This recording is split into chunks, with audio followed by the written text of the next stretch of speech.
In average, ad campaigns on mobile have 30% of click frauds. On desktop, the average is 22%. Today, I want to show you how ClickFreeze helps you get rid of those invalid clicks. Let's log into our dashboard. Here you can see the statistic on the good or bad traffic going to your ads or website. First, let's look at our web pixel. As you can see, it is a simple tracking script that is ready to add to your web page.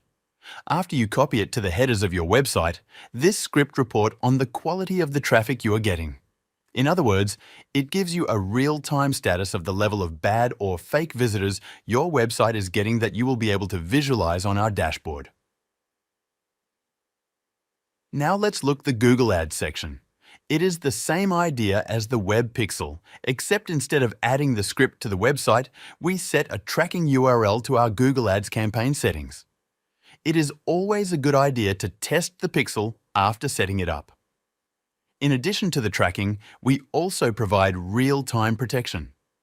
Since the tracking URL is set on the campaigns and letting us know about robots and bad clicks, the additional step is to report to Google in real time which ad click user we want to block.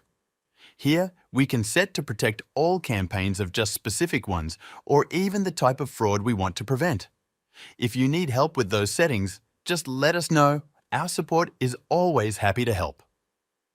One last thing. Once every 2 months, Google lets you submit a refund claim for your bad ad traffic. Since Google doesn't allow us to send the report to them automatically, instead, you can generate it from our interface and submit it to their refund claim page.